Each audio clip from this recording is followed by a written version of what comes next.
Êxodo 17,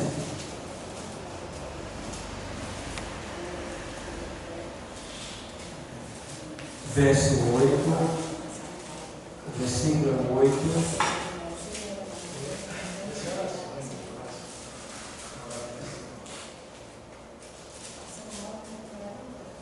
O texto sagrado diz assim, olha. Então veio Amaleque e pelejou contra Israel em Refidim. Pelo que disse Moisés a Josué: escolhe-nos homens e sai, e peleja contra Amaleque. Amanhã eu estarei no cume do outeiro, e a vara de Deus estará na minha mão. E fez Josué como Moisés lhe dissera, pelejando contra Amaleque. Mas Moisés, Arão e Hur subiram ao cume do outeiro. E acontecia que, quando Moisés levantava a sua mão, Israel prevalecia. Mas quando ele abaixava a sua mão, Amaleque prevalecia. Porém, as mãos de Moisés eram pesadas. Por isso, tomaram uma pedra e a puseram debaixo dele, para assentar-se sobre ela. E Arão e Hur sustentaram as suas mãos, um de um lado e o outro do outro, assim ficaram as suas mãos firmes, até que o sol se pôs. E assim Josué desfez Amaleque e a seu povo a fio de espada. Amém? Pode sentar.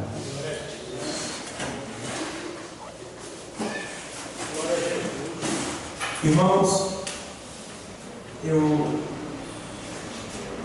gostaria de deixar bem claro que Amaleque ele foi um grande inimigo, um dos maiores inimigos do povo de Deus, quando eles saíram do Egito, quando Deus lhe deu a grande bênção, que foi a libertação do Egito. E aí a gente vê que Amaleque, ele não cessava, ele não deixava de pensar mal, de agir mal. O propósito de Amaleque era roubar, matar e destruir. Quando os amalequitas vinham em bando, eles traziam um estandarte, chama-se também bandeira, e estava escrito ali: roubar, matar e destruir. Então eles roubavam, matavam e destruíam. E eles sentiam prazer, irmão, em cortar a cabeça das pessoas, esquartejar as pessoas, enfiar vara na cabeça e levantar a cabeça das pessoas como prêmio. Pense num povo ruim, multiplique por 10, depois por 100, depois por 1000. Terrível, os amalequitas. E foi esse povo que se opôs ao povo de Deus quando eles saíram do Egito sem nenhuma experiência de guerra. Sem nenhuma experiência de guerra. Eles eram escravos. E as armas que eles tinham eram garfo e colher. E o que eles sabiam era cuidar de ovelha, boi, fazer tijolo. Então era um povo que não tinha experiência de guerra, estava despreparado. Mas eu glorifico a Deus que eles estavam despreparados, mas o seu líder estava preparado. Eles não tinham armas, mas Deus é a nossa arma. Glória a Deus. Glória a Deus. E o que eu acho interessante, irmão, é que quando você tem um líder que ele tem ligação com Deus, algumas coisas que ele fizer pode até de certa forma machucar você, fazer doer em você, mas Deus vai estar no negócio. Observa que quando esse povo teve essa grande bênção, que foi a bênção da libertação, toda vez que você tiver uma grande bênção, se prepare, o diabo ele vai ficar valendo. Porque o diabo não se agrada de ver você ter vitória. O diabo não se agrada de ver você crescer. O diabo não se agrada de ver você sorrindo. O diabo não se agrada de ver você contar vitória. Ele não se agrada. Isso não faz bem a ele.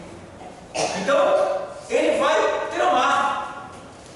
E a gente vê que quando o povo saiu, então agora surgiu esse grande inimigo.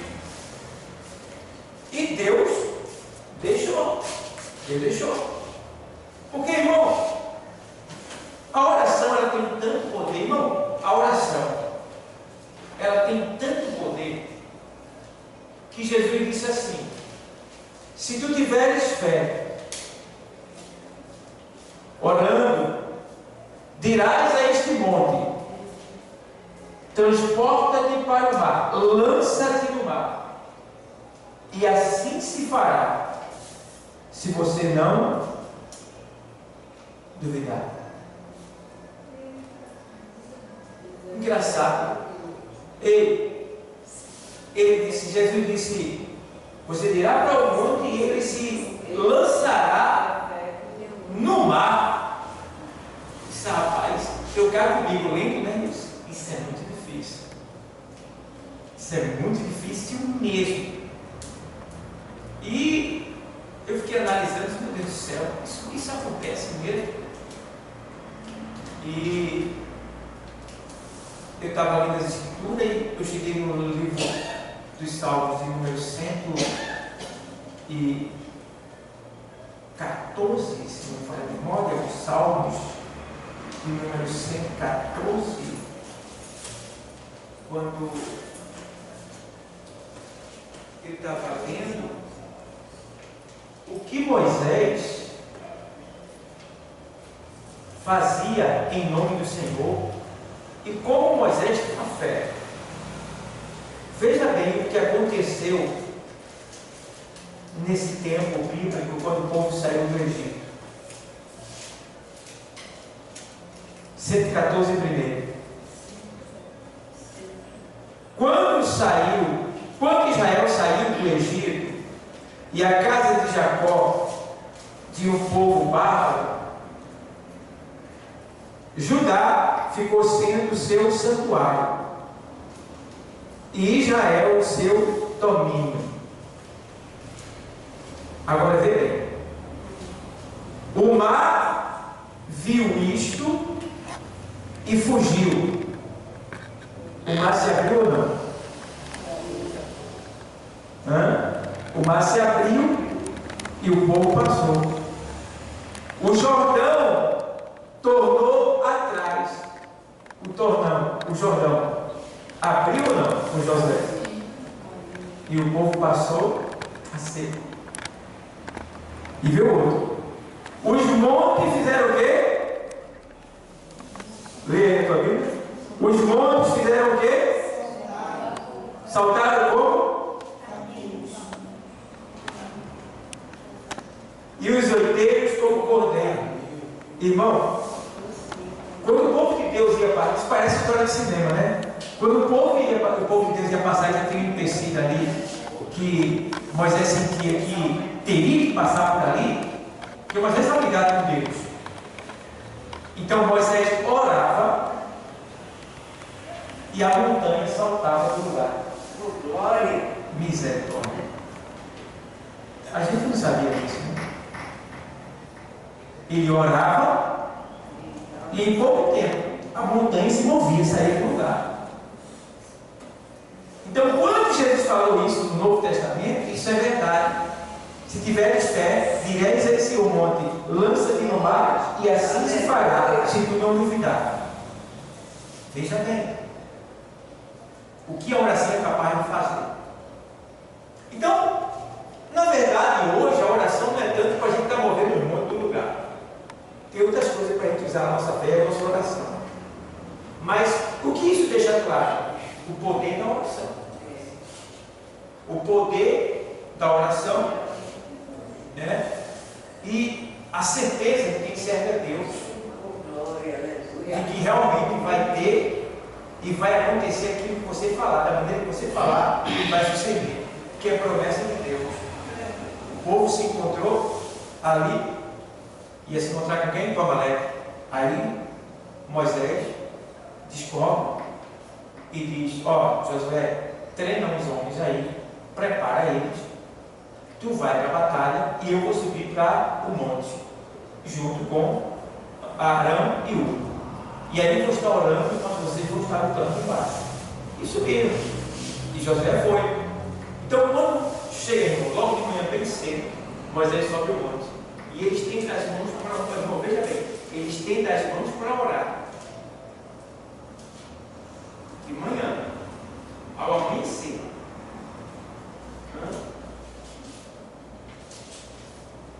Eu poderia pedir para vocês fazerem uma coisa aqui, mas eu vou ser bonzinho para vocês. Vou pedir para vocês ficarem só 10 minutos com as mãos levantadas. Tenho certeza que o R$100 não tem vontade de ficar com 10 minutos com o braço levantado. Irmão, eu já tentei, né? Eu logo no canto, estou embaixo do barco. É uma luta terrível. Agora imagina para alguns velhos feito vocês. Ficar com os braços levantados. Esse era o preço que ele tinha que pagar. Ficar assim, de manhã logo cedo. O ponto, quando ele estava assim, todo mundo olhando para baixo, Josué estava vencendo a batalha. Por quê? O líder estava intercedendo, estava orando, estava ligado com o céu, estava exaltando o estou do Senhor. Irmão, se as pessoas pudessem imaginar o valor que tem um pastor, um presbítero,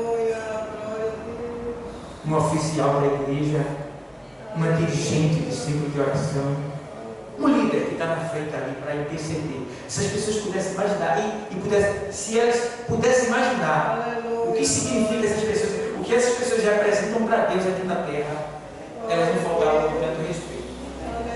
Elas honravam mais, elas respeitavam mais. Irmão, foi-nos dado uma autoridade acima, além dos outros, desde que a gente que receber essa autoridade honre ela, esteja ligado com o Senhor.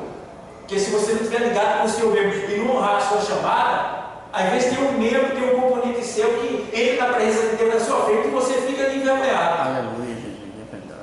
Então, você sendo um líder, uma líder que honra a sua chamada, que anda em verdade, que honra o seu líder, o seu pastor, o seu presbítero, o seu evangelista, o seu ministério, que está pronto para defender ali, irmão, esses outros estão ali, irmão, sofrendo, intercedendo, orando.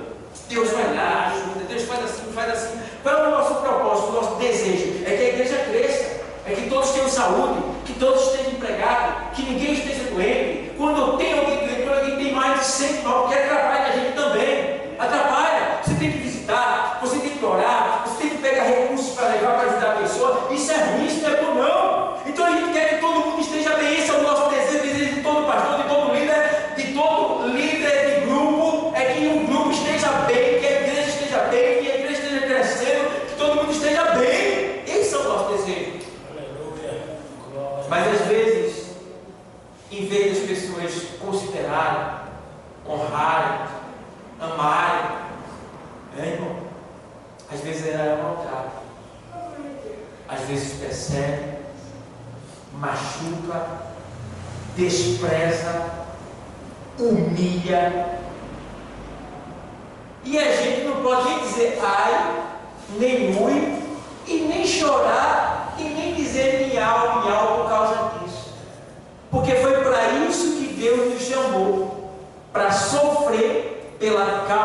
dele aqui na terra. Então não tem minhal. Se você está sendo perseguido, diga obrigado, meu Pai. Se você está sendo criticado, diga obrigado, meu Pai. Se você está sendo humilhado, diga obrigado, meu Pai.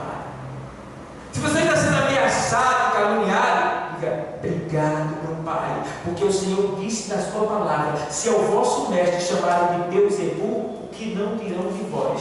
Se ao vosso mestre perseguiram, o que não farão de vós? Não é o discípulo maior do que o seu mestre. Aleluia, glória. Se ele que é a verdade, pregava a verdade, vivia a verdade até morrer, ele foi perseguido, machucado, maltratado, desprezado, humilhado, até morte de cruz. Quem é eu e quem é tu para reclamar de alguma coisa? Eu estou fora. Então o que a gente tem que fazer? Feito Moisés. Está doendo? Joelho. Senhor, ó, o teu povo, tá? É o teu povo. Então, chega uma hora que o povo de Deus, irmão, às vezes entristece tanto Deus, que Deus nem diz que ele é mais seu povo, diz que é o povo do teu povo. Porque quando Moisés desceu estava no monte, Deus sabia que eles estavam se corrompendo lá embaixo. Em vez de Deus dizer o meu povo, Deus disse assim: olha, Moisés, desce o teu povo, isso. O teu povo lá embaixo está. Não. Teve um tempo que o povo murmurou tanto, reclamou tanto de Moisés, das coisas de Deus, do projeto de Deus, que a murmuração chegou lá onde Deus, irmão, lá onde Deus está, só chega duas coisas: o Espírito Santo e a palavra. Somente, porque Deus está além dos céus, em um lugar inacessível, que nada chega lá, só o Espírito Santo e a palavra. A palavra já está lá, e o Espírito Santo ele penetra as profundezas de Deus. Mas a murmuração do povo de Deus chegou onde Deus estava, ao ponto de Deus se irritar e dizer: Moisés, até quando esse povo vai me tentar? Por 10 vezes já me tentaram, já me provocaram, e eu não quero mais saber de nada, eu vou matar tudo.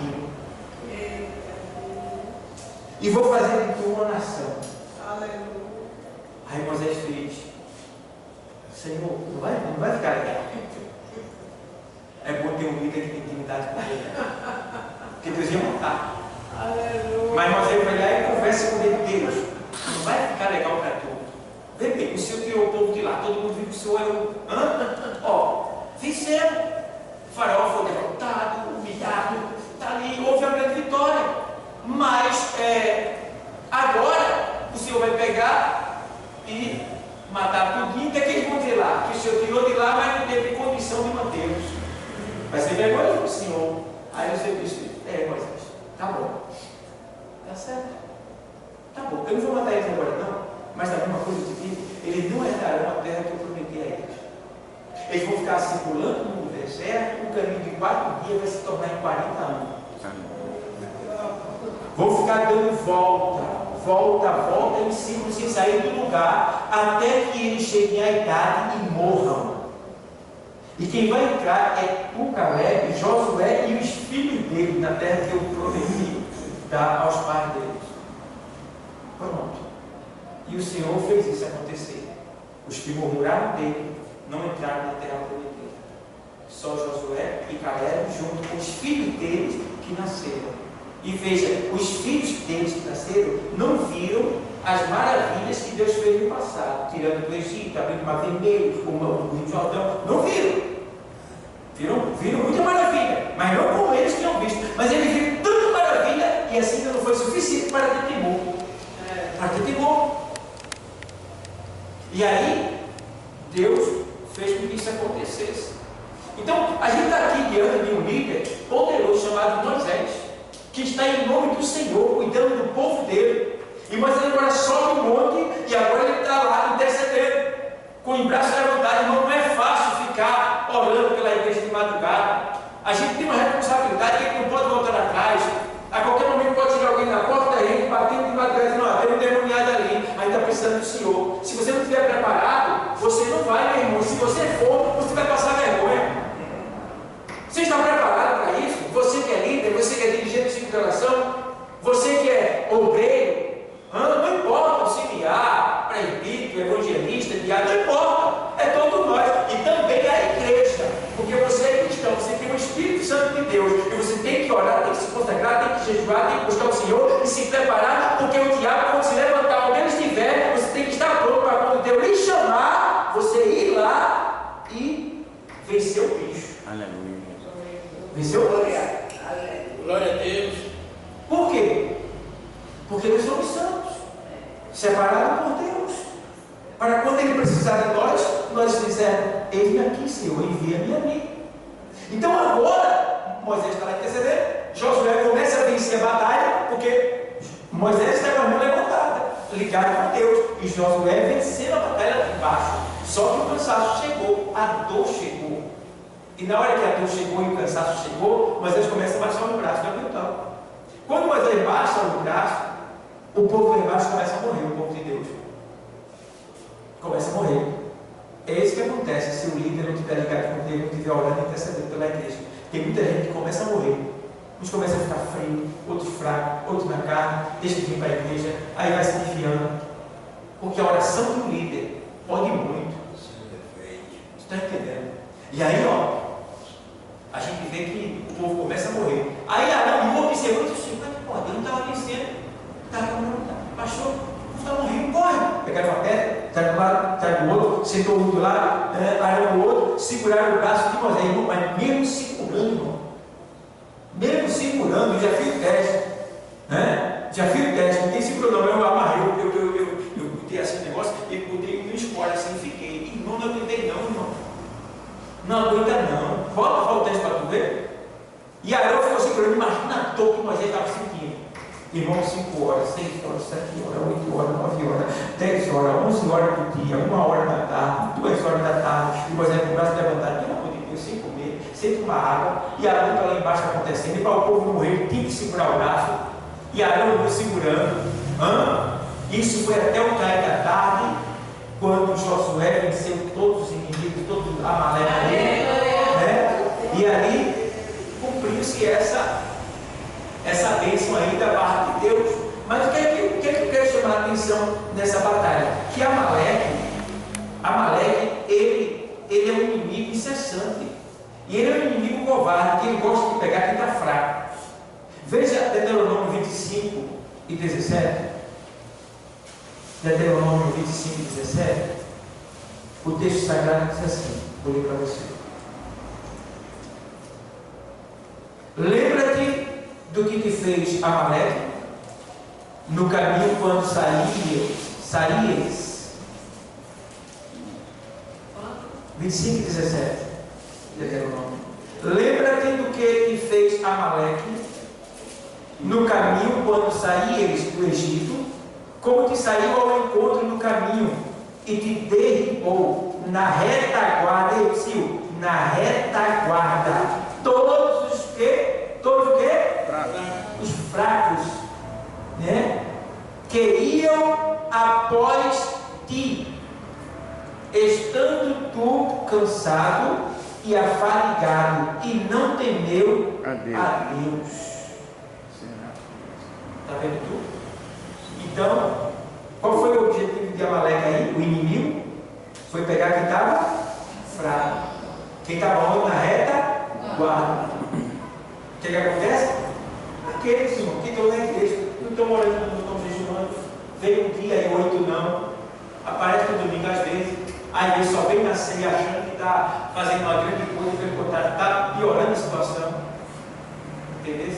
Então, são pessoas que estão na retaguarda, eles não estão ali no grupo, não estão no rebanho, não estão ali na união, na comunhão, eles estão na parte, na retaguarda, porque está fraco. Irmão, sozinho ninguém vence, nem Jesus que está sozinho, ninguém vence. Então a gente precisa de estar junto. Tem um ditado popular que diz assim: a união faz a força. A Bíblia também diz que 2 é melhor do que? Você está entendendo? pode vencer nada sozinho, a gente precisa de ajuda.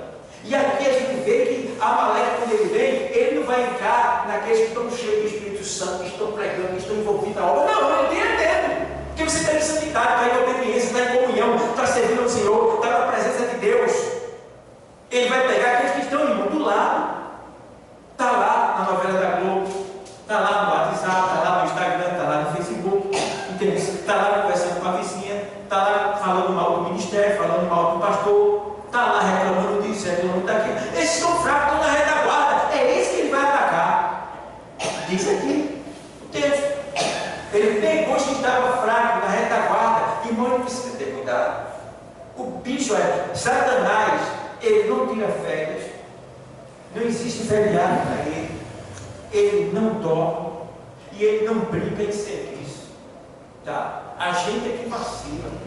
Por isso que o Senhor diz em Mateus 26, 41, que é que ele diz? Vigiai e orai e vigiai. Né?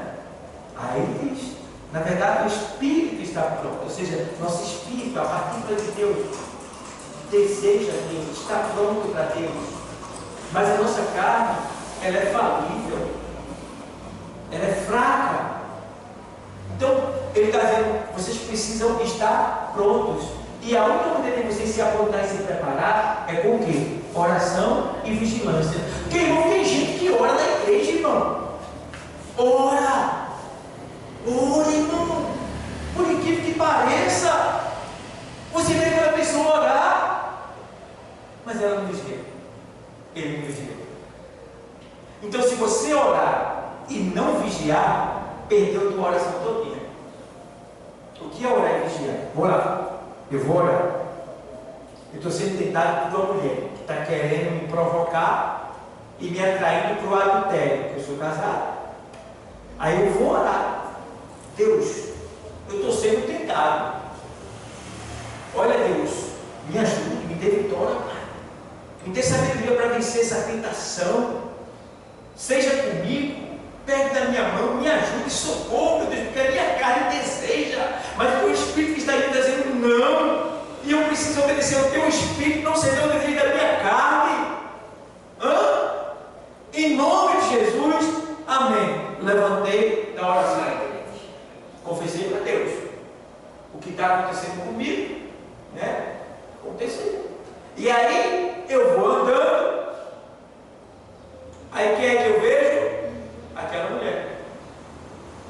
Se eu estiver vigilante, o que é que eu vou fazer? Vou fugir dela.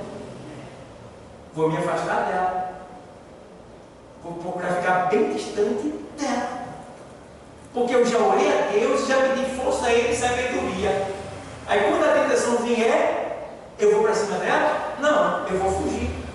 E principalmente quando a tentação for prostituição. Que eu não posso vencer a prostituição, a não ser que eu fuja. Só tem um meio de você vencer a prostituição, homem e mulher, é se você fugir. Se você ficar, você cai. Foi Paulo que diz, Tiago diz, assim, resistir ao diabo, né? E ele resistiu ao diabo. A criatura mais perversa, solta que nós temos, que tem anjos piores do que ele, vai estar preso. Então, no momento mais perverso que a gente tem, no momento é ele. Então, a Bíblia diz, resistir a ele. Mas Paulo diz, na primeira carta de Coríntios 6:18, na sequência, ele diz, fugir da prostituição. Que quer dizer que mulher está sendo tentada, foge, não encara não, que tu vai ficar. Homem está sendo tentado, foge, não encara não, que tu vai ficar. Vê bem. Então, o Amaleque desse século é justamente esses pecados: prostituição, murmuração, entendeu? Lesbianismo, pornografia, entendeu? Iniquidade, falta de respeito ao direito dos outros. E aí vai, essas sete pecados. E esse Amaleque, que é esse pecado, só pega quem está fraco. Só pega quem está fraco. Irmão, quem está cheio do Espírito, cheio da palavra, na presença de Deus e vigilante, irmão, é uma tocha viva, é um poder, é uma bomba atômica.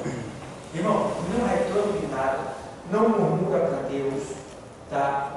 Procura ajudar, procura se envolver, procura dar crescimento. Irmão, é diferente, irmão. Quem está cheio de Deus, quem está vigilando, quem está no Espírito, a Bíblia diz que discerne tudo e por ninguém é discernido. Você é diferente quando você está no Espírito.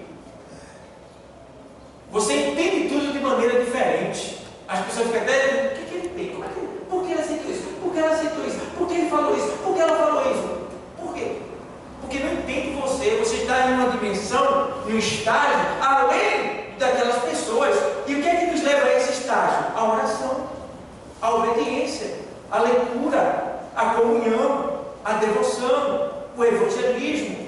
Está entendendo? O perdão, o amor, a união, o serviço ao Senhor. É isso que nos faz ser uma tocha, uma bomba, o poder de Deus aqui na terra para vencer toda e qualquer situação, por pior que ela seja. Então a gente precisa sim vencer o Amaleque desse século que tem acabado, que tem destruído, que tem derrubado muitos crentes dentro da igreja. Esse Amaleque, que é a tua carne. A Bíblia diz que Amaleque foi para Israel como a nossa carne é para nós. Porque o nosso inimigo é quem? A nossa carne. Entendeu? E é ela que quer nos destruir, é ela que quer de alguma maneira nos desviar de Deus. E aí, aqui Paulo escreve lá em Romanos 8, aos Romanos 8, 5, ele diz assim, vou ler para você, 8 e 5. Porque os que são segundo a carne, inclinam-se para as coisas da carne. Ou seja, quem está na carne, não vai aceitar as coisas do Espírito. Vamos lá. Mas os que são segundo o Espírito, para as coisas do Espírito. Porque a inclinação da carne é morte, mas a inclinação do Espírito é o que? Vida e paz. Porquanto a inclinação da carne é inimizade contra Deus, pois não é sujeita à lei de Deus, nem em verdade pode ser. Ou seja, a nossa natureza nunca vai se sujeitar a Deus, não quer Deus, não deseja Deus, e vai fazer de tudo para a gente existir de Deus. A nossa natureza, certo? Portanto, os que estão na carne não podem agradar a Deus. Então pensa, eu preciso estar no Espírito, aí sim eu vou sentir que eu estou agradando a Deus. Do contrário, meu irmão, já era. E a gente vê também que a vitória sobre Amaleque foi resultado de oração fervorosa. O que é oração fervorosa? É aquela oração que você, meu Deus, tem como isso?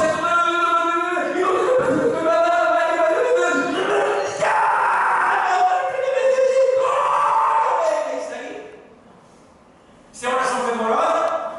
Vou te dar um exemplo, isso não é oração fervorosa. Não é grito, não é puro, não é movimento vocal, né, audível, não. Quando você botar água no fogo para ferver, ela ferve logo? Não. Leva um tempo isso. Oração fervorosa é a oração que levou tempo para ser concluída, para chegar na conclusão no final. Então, oração fervorosa é aquele que ora com tempo, que detalha as coisas para Deus. Que eu peço para gente, olha, vem para cá que vai ter a oração do poder, a oração da vitória, a oração da minha luta. Conversa. Oração fervorosa que toca em Deus. Irmão, Deus, a gente só encontra Ele se a gente, é uma busca longa. Não é assim logo não. Tem gente que pega o microfone e vai lá puxar uma canaré para poder lá para falar com Deus. Meu irmão, conversa, irmão. Com água, né? Tu está entendendo, meu irmão? Isso é conversa. Aí quem está na palavra, cheia, né? Cheia de carne. Entender isso, meu irmão. Nem assim não. Eu fico bobo quando vi esse pessoal falando línguas estranhas quando pega o microfone logo, irmão. Eu fico ali, como é que pode? Que prática é essa? Porque para eu falar línguas estranhas,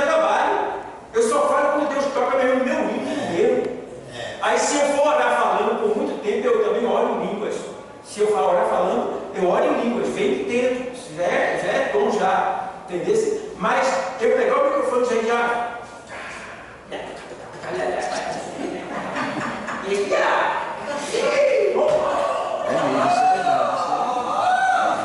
que foi? É karatê?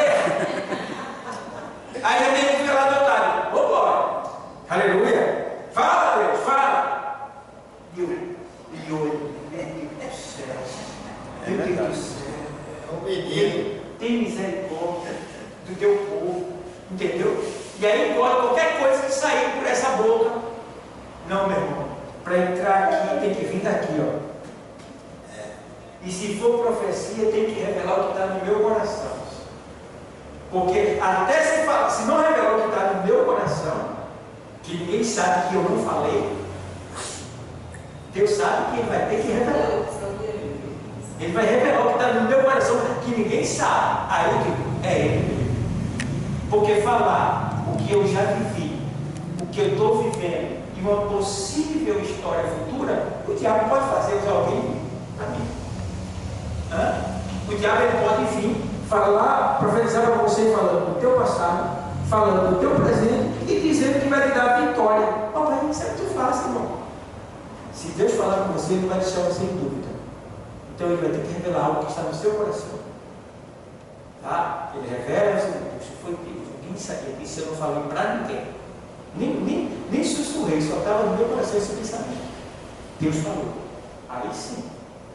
Mas essa conversinha de que vem sapateando para cá, falando coisa aqui no final. Não. Nem venha.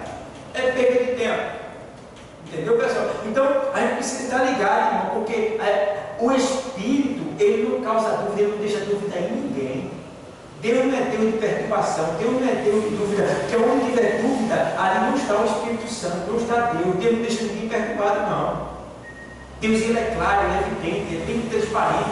Quando ele fala com você, você entende e você se alegra, porque a Bíblia diz que a profecia é para exortar, consolar e edificar. Entendeu? E aí, como é que Deus fala contigo que tu fica perturbado? Como é que Deus fala contigo que tu fica triste? Não pode. Deus falou com você, você vai se levantar.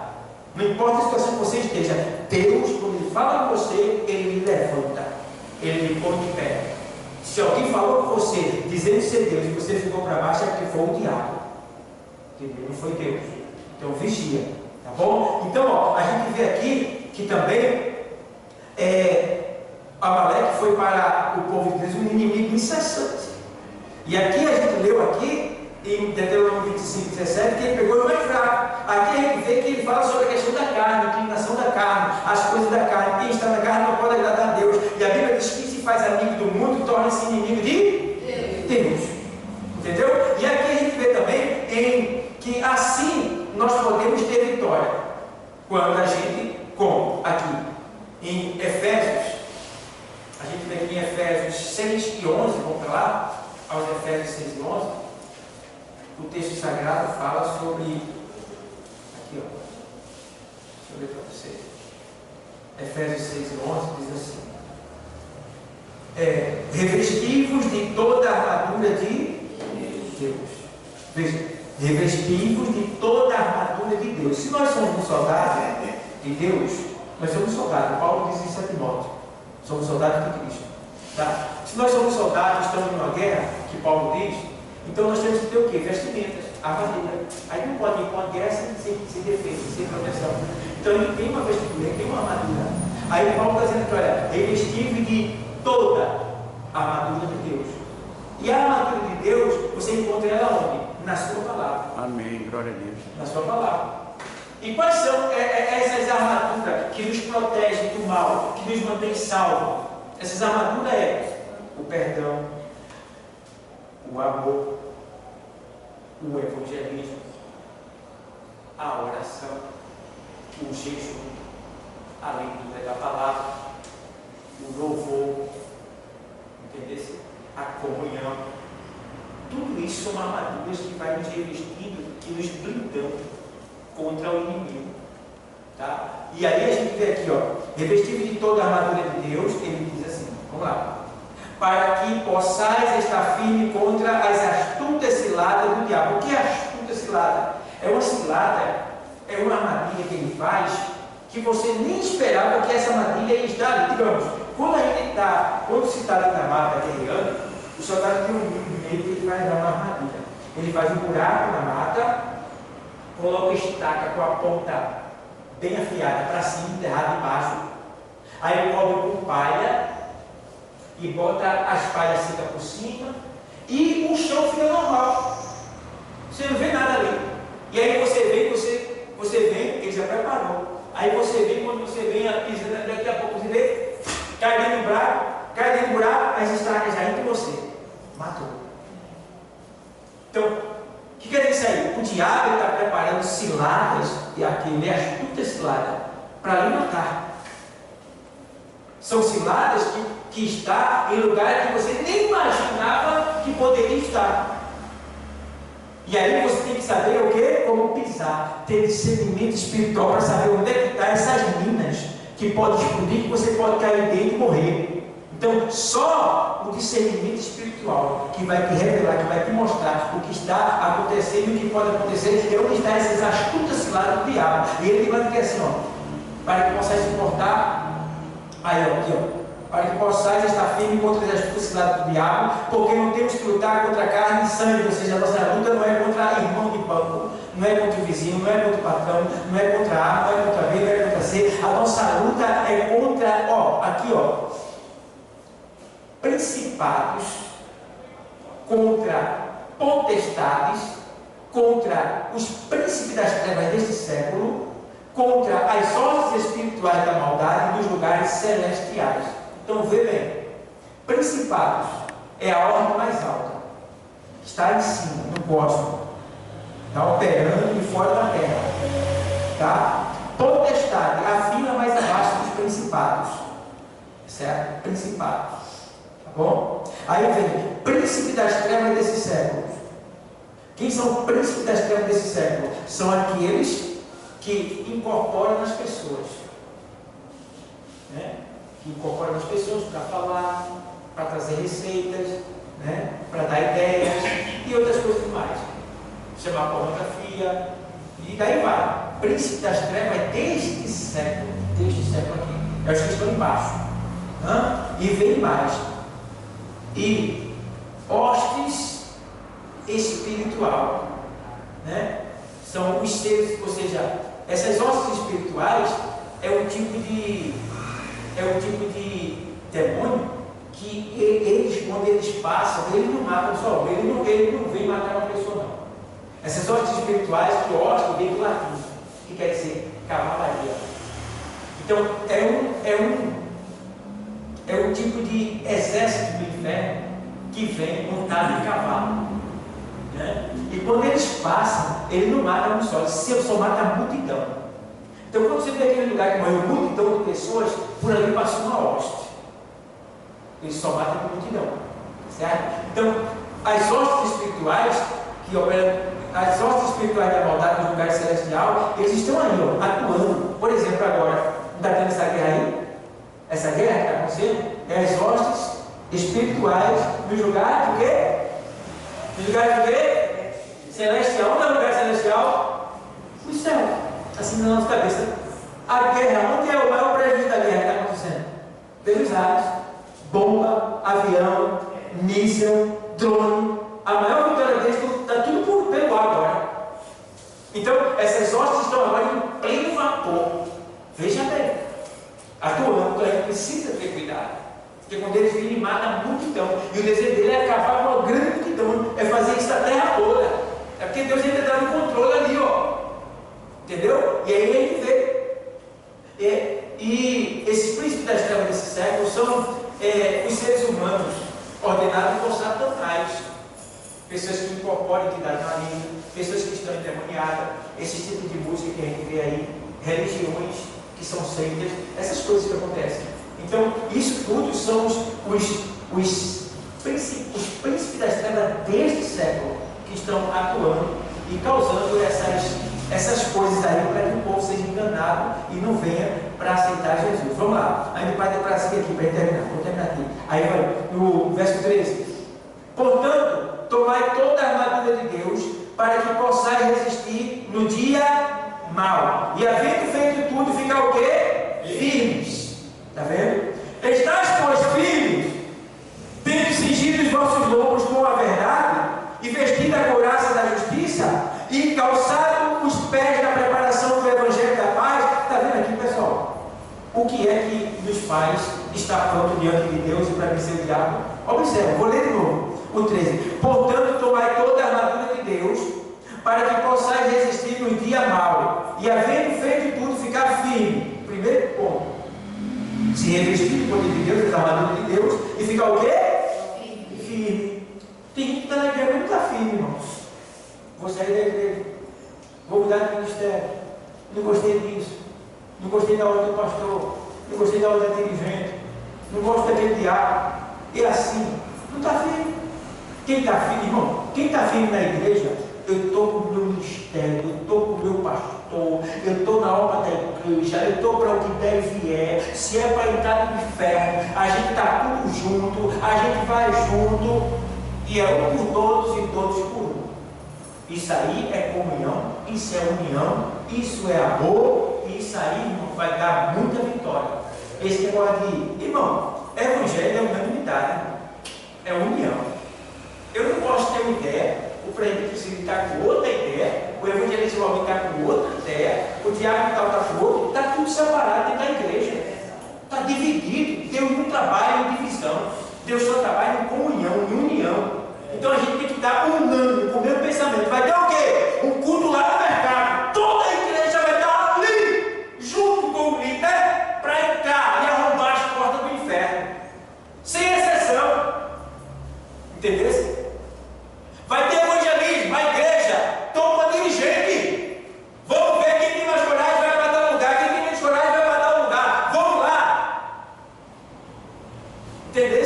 Porque quem está em Cristo não tem medo de nada. Porque quem está em Cristo nunca perde. Se ficar é lucro. E se partir também é lucro. Aí você está doente, né? Aí está na beira da morte, né? Eu queria ter uma vitória, eu queria. Já recebeu a vitória já? Já? Sim. Já viveu aqui? Está tudo bem? Tá. Vitória? Já teve muita vitória aqui? Tem. E se você morrer, você acha que é uma derrota? Você acha que é uma derrota morrer? Hã? É uma derrota morrer? É uma vitória. Fala a verdade, pessoal. É uma vitória. Morrer é derrota? Não. Para a gente? Não. Que eu saiba, não. Então, o crente que entra de dois lados, se ele for curado ou se ele morrer, está ganhando do mesmo jeito. Está entendendo? Porque melhor do que a terra é o céu. Glória. A vida aqui é gostosa, irmão. É gostosa. Mas o céu é melhor. Porque aqui a vida é gostosa, mas veja, você pode ter o dinheiro que for e você não é feliz. E quanto mais dinheiro você tiver, mais de confiança, mais medo você vai ter. Agora no céu não. No céu a gente vai ser mais do que rico, bem-aventurado, mais do que feliz. Não vai ter dor, não vai ter velhice, não vai ter tristeza, não vai ter perseguição, não vai ter pobreza. Irmão, tu quer um lugar melhor que esse? Rapaz, o céu é melhor, igreja. Jesus está voltando. É hora da gente dar a mão, é hora da gente se unir, é hora da gente se entregar completamente. Aconteça o que acontecer, nós estamos juntos para o que der e vier. É para evangelizar, vou estar lá. É para se consagrar, vou estar lá. É para orar, a gente vai orar. Irmão, vamos estar juntos, irmão, vamos dar a mão, porque é aí que a vitória vai acontecer. Enquanto não tiver unido, não tem vitória, não tem crescimento, é guerra, é bomba, é dificuldade. Então Deus está querendo o quê? Que a gente se una cada vez mais. Cada vez mais. Sem acepção de pessoa, entendeu? Sem uma acepção. Eu gosto de ar, mas não gosto de ver. Está fora. Entendeu? Gosto de ar, mas eu odeio ver. Olha, se você tem raiva de alguém, se você não perdoa alguém, um dos dois vai para o inferno. Ou você ou o outro. Eu não sei quem que está certo. Quem vai julgar é Deus. Mas o arrebatamento vai acontecer. Um vai subir e o outro vai ficar. Eu não sei quem vai. Não, mas foi ela que me feriu. E agora? Foi ela que me feriu. Foi ele que me machucou. E agora? Deus sabe da verdade, sabe não? Ele sabe. E na hora do vamos ver, na hora do... Ele sabe que não é nada. Então é melhor não arriscar. É melhor você o quê? Senhor, eu perdoo aquela pessoa. Em nome de Jesus, está perdoado. Vou estar com ela. Entendeu? Agora, é claro, se a pessoa é um desordenado, troncho, pecador, tudo bem, você perdoa. Se propõe a ajudar a pessoa se ela precisar de você. Agora você tem todo o direito de não chegar com aquela pessoa, porque aquela pessoa é escandalosa. Mas se a pessoa vive no escândalo, aconteceu algo, está na igreja e você não perdoa aquela pessoa, ou se perdoou, quer a distância daquela pessoa, então você não vai para o céu. Isso é a Bíblia que diz. Porque eu tenho que estar em comunhão. O que é comunhão? Parceria, unidade, é dar as mãos, é andar no mesmo caminho. Se eu não quero conversar com aquela pessoa, não quero me aproximar daquela pessoa, então um de nós dois está indo pelo caminho errado. E um de nós dois não vai chegar no céu. Porque o céu não é lugar de intriga, não é lugar de pessoas separadas. Dois céus, pastor. Dois céus. Não, existe muitos céus. Muitos céus. Nem se preocupe, olha, não tem céu, não tem só um céu, tem dois céus. Aqui, Paulo falou do terceiro céu, mas a gente entende que tem 7 judeus pregados, os 7 céus, e acima dos 7 céus tem um céu dos céus, que Salomão fala lá em 26, 18, não, 6, 18 de segundo Crônica, segundo Crônica 6, 18, ele olha, Senhor, nem os céus, plural, muitos céus, nem os céus, nem o céu dos céus podem conter a tua glória. Aleluia, Jesus. Quanto mais essa casa. Glória a Deus. Então quer dizer que tem não só 3 céus, que foi o limite até onde Paulo foi lá porque lá é o paraíso onde estão todas as almas que vieram do cativeiro de baixo. Porque quando Jesus ressuscitou, ele não levou o cativeiro, porque quem morria antes de Jesus vir ia para onde? Para baixo. Ficava no seio de Abraão e o Hades embaixo. Quando Jesus ressuscitou, ele pegou os que estavam embaixo e levou para onde? Para o terceiro céu. Então agora quem morre agora no Novo Testamento não vai mais para baixo, vai para cima, para o seio de Abraão. E quem morre na piedade vai para o Hades e ainda fica lá. Certo? Então ele ficou no terceiro céu.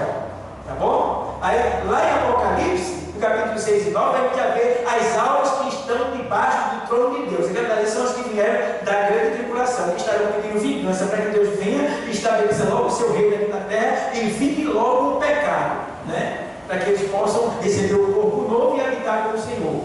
Então tem muitos céus, irmão, é tanto céu que não existe contagem. Eu mostrei num vídeo aqui, não sei se mostrei para vocês, não sei que não, Deus. Mas eu botei no meu Face, o vídeo dos planetas, das galáxias, dos universos. Aqui não foi, já está na aula. Aqui não foi, eu mostrei aqui também, está lá no meu Face, está lá. Se você assistir aquela aula, está lá, eu mostrando tudinho. Quantos planetas, quantas galáxias, quantos universos existem? Isso abaixo dos céus. Oh, glória. E quando a gente, irmão, é muita coisa, meu irmão. Agora também só vai para lá a igreja santa, porque tem 2 igrejas, né? Tem a igreja que é santa e a igreja que é prostituta.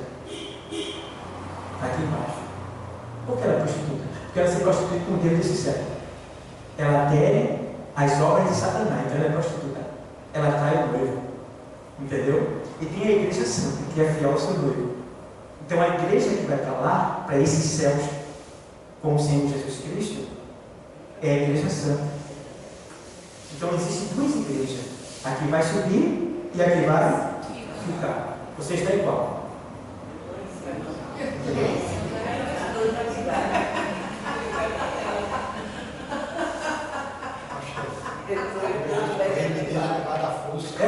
E o reino de Deus é tomado à força.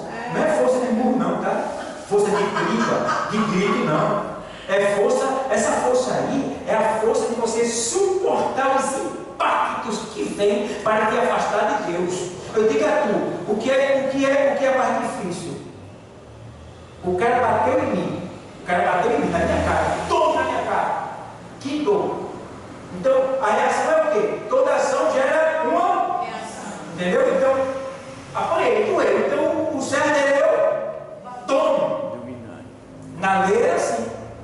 Mas só que eu provo que estou tomando do céu a força se eu, depois dessa, eu suportar, e o pior, eu suportar e não revidar, é pior do que se eu metesse a mão nele de novo. Porque, para ele, eu suportar e ficar calado, para ele, puxa, eu bati para mim reagir. Entendeu? Então, quem sente a dor e suporta, esse é o forte. Amém. Quem reage é o fraco. Entendeu? Aí o céu é tomado a força assim. É a força de você suportar os impactos que vêm para te humilhar, para te desprezar, para te colocar para baixo, para te tirar da igreja, para te humilhar, e essas coisas. Então, quando você suporta esse impacto todinho, você está sendo o quê? Forte, valente, está ganhando o céu. Entendeu? E o Senhor deixa bem claro: aquele que perder a sua vida por amor de mim, acha lá. Está entendendo, pessoal? Então, a gente tem que ter esse cuidado, igreja. Está chegando a hora. Está chegando a hora. Não vacila, não.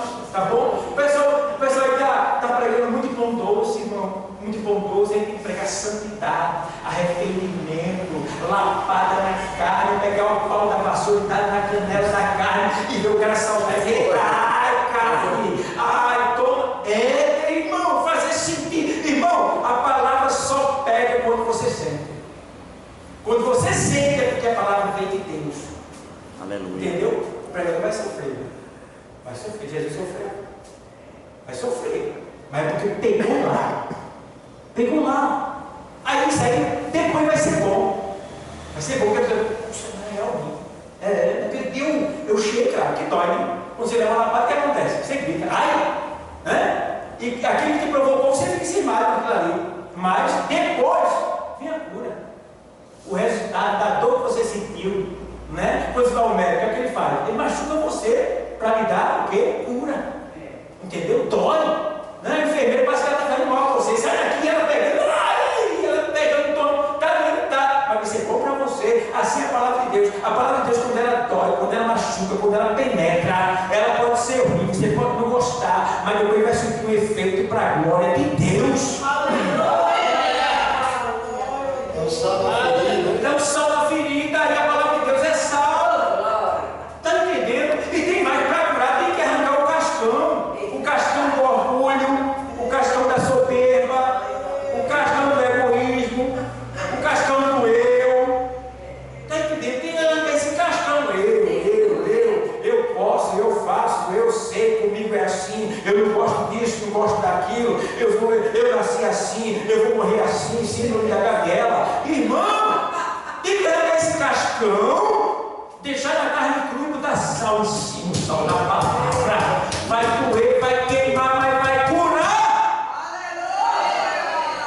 E depois você vai falar de caramba, meu Deus, muito obrigado, me perdoe, porque na hora que o Senhor falou comigo, eu não entendi, mas agora eu estou entendendo. Porque tem coisa que tu não sabes agora, mas saberás amanhã. Amém. Glória a Deus. É Deus que está fazendo, é Deus que faz. Ele está no controle de tudo, ninguém fala o que quer aqui não. Aqui só acontece o que Deus quer e o que Deus permite. Então, irmão, dá lugar a Deus, recebe Deus, aceita Deus, entende o problema, irmão, maneira de Deus, me faça compreender o Senhor. Me faça compreender o Senhor. Aleluia. Deus é tão bom pra gente, Ele é tão bonito, é tão maravilhoso, irmão. Recebe, tá? Recebe. Tá bom? Cuidado com o movimento, os pulos, tá? Tem gente que prega gritando, você vê que não faz nada. Irmão, não se ensina gritando. Você já viu algum professor ensinar gritando? Não tem. O ensinamento é pausadamente. Tá bom? Então, vai aprender que você entenda. Esse pessoal que vem gritar, que vem com muita língua estranha, que vem saltar, pular e recebe!